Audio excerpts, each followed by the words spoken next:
Hello and welcome. My name is Andrew Petwain. I am the Managing Editor at ClearPath Analysis and InsuranceInvestor.com. Today I am joined by Thomas Hoenig, Distinguished Senior Fellow at Mercatus Center at George Mason University and former President of the Federal Reserve Bank of Kansas City. Thomas, how are you?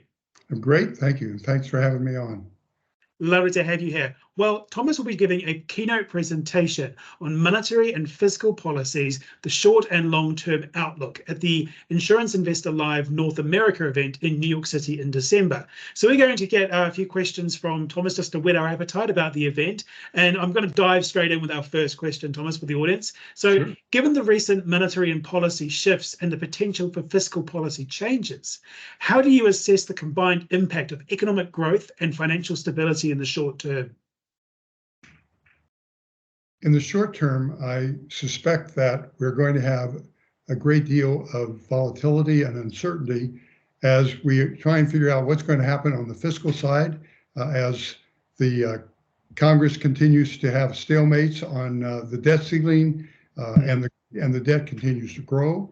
And I think that's important. And on the monetary policy side, the Fed has committed to maintaining interest rates higher for longer until they get that inflation number down closer to 2%.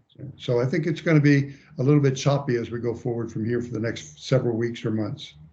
Those are some really obviously big macroeconomic conditions that we're talking about. And then with that, with the possibility of the Federal Reserve still raising interest rates into 2024, how would you evaluate potential shifts in the bond market and the broader economy considering the evolving monetary policy landscape? Well, I suspect the bond market will be also volatile and we'll see yields go up. We're seeing that now, and part of that is because fiscal policy is in a shambles and the interest on the U.S. debt is going to continue to explode, and the Fed is in a position of quantitative tightening, and they're promising to hold to that for the foreseeable future. And so that means rates should go up, and then we'll see a lot of downward pressure on asset values as this takes place. So I'm concerned about it, but I think it's what they have to do. That's very interesting. And my third question is, in light of your experience at the Federal Reserve, could you provide insights into the political consequences of the current monetary policy stance on liquidity and asset values within the US economy? Well, I think the effect on asset values is going to be downward pressure. And the politics of that means there'll be a lot of pushback on the Fed. And we'll see how strong the Fed is in its commitment to getting inflation down, it takes.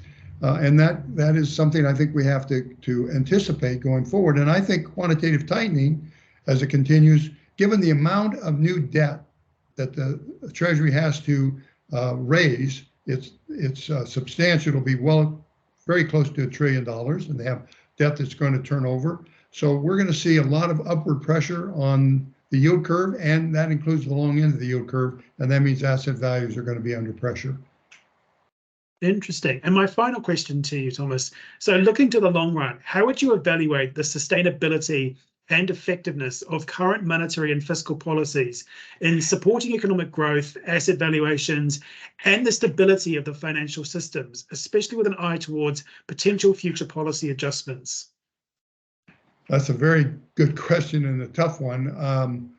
The first thing I would tell you is what we have going on now is probably not sustainable. There's going to have to be something done with the fiscal policy.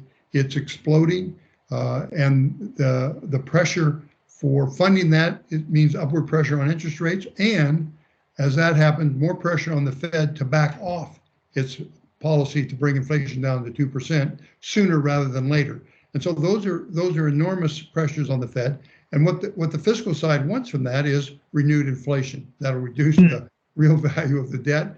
And I think therein lies future problems. So it's really going to be a standoff, I suspect, between the fiscal authorities wanting to issue more debt and not raising taxes and not cutting spending, and the Fed insisting that they have to keep rates high and keep quantitative tightening in place if they're going to keep inflation under control. So a very difficult period ahead.